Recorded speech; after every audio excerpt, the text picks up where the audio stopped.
You blocked me on Facebook, and now you're going to die. I got into EDM just like pretty recently in the last 3 years. I started listening to, the first song I heard was by Cookie Monster. And I remember hearing a dubstep song, and that really got me into it. I always listen to house though. And Steve Aoki, the Bloody Beetroots, so I don't know. What are the major things that you tend to see at like a rave or a party or a club like, of honestly, or like what people want me to tell them, you know what I'm saying? Honestly. Like honestly, I mean like dude, you see the people who like do drugs and like you see people who party. Like honestly, like but then again you go to a rock show and you see people like doing the same thing. Like, I remember being like 11 years old going to BFD, and that was just like a bunch of rock bands like Rise Against. I remember just seeing people smoke pot in front of me for the first time in my entire life. Like I'd never seen it before.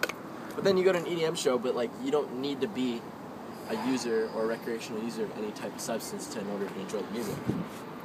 Like some people just think that raves and like electronica shows and like DJs spinning just means people are gonna be like hopped up and like taking a bunch of different substances. But like, I don't, honestly, it's not like the main focus. You go and if you try to find it, you'll see it. But like if you go to a football game and try to find someone to buy you a beer, you also find that too. You know, like it's just kind of like a bad label for the media because the second they have something to see, if people honestly think this is just something as an excuse or a place for kids just to get high, I think that's ridiculous because it's a lot more than that. One could argue the same thing about going to college and joining a fraternity. Oh, they just want to drink alcohol. But the second, like, if you're thinking about it being like, it's just like the same thing as like going to a college frat party or whatever. It's just like you're seeing a professional electronic artist play live on a larger scale and you're dancing around and you're having a good old time. But it's not all about taking substances. Zed's dead, baby. What are some traditions of EDM?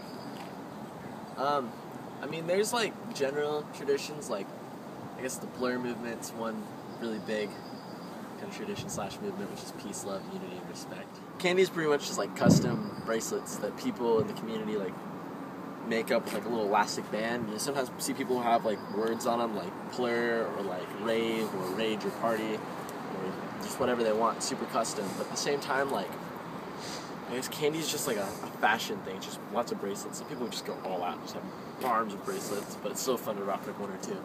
But it's definitely fun because people have like candy making parties and they'll make bracelets with each other before events, you know? What are light shows? What, for the people that don't know? Light shows are just like, okay, so if you're at an electronic event, it's usually dark, like fog machines maybe, and there's lots of like heavy dance music and like bass and like stuff. And it's just cool, like you can see these people who just take these gloves that just simply have really bright LEDs on the ends of them.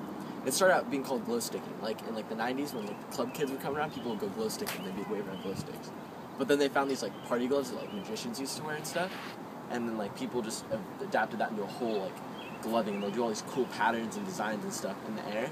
I mean, dude, like 2 events ago that I went to Extinction, and like literally during one of the heaviest songs he was playing of his set, one dude came up to me, was wearing a cool mask and stuff, was super fit, and he was like, get a light show for me, like you got it.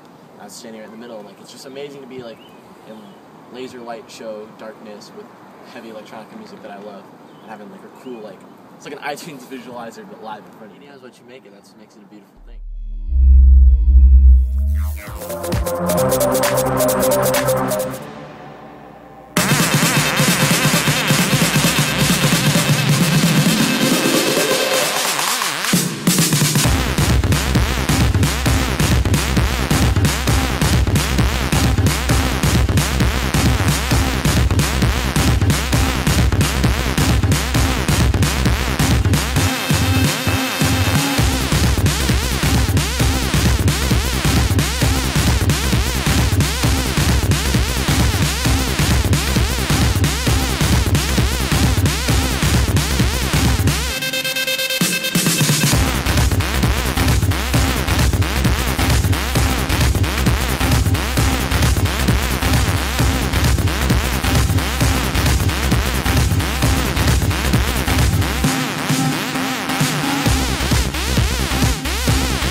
What do you use to make your music?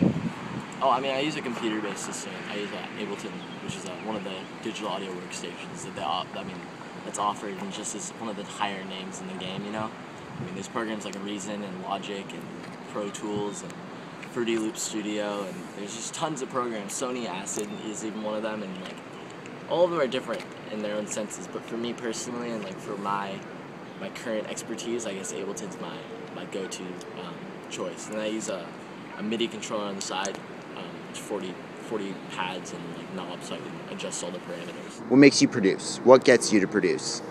I mean, what it took for me to change from being an enthusiast to someone who like creates music, I guess, is like I've listened to music for so long, and I'm just kind of like critical, I guess, you know. And I always had my things that I thought would sound cool in one part, and then different in the other, you know. And I guess from like when I used to play guitar, I'd do the same thing. I'd play my own like melody over a track that I do like. So I guess what inspires me is just chasing like perfection, even though my work is far from it. I personally will hear something I've made that someone might tell me like sounds pretty good, and then I'll listen to it 10 times, and then I'll find that one little thing that can be changed. So I guess it's just like striving to just achieve really, really good success, really as unflawed as possible success is what really inspires me. Just, I guess the word for it would be like just completion, just chasing that. Yo, Skrill, drop it hard. Check.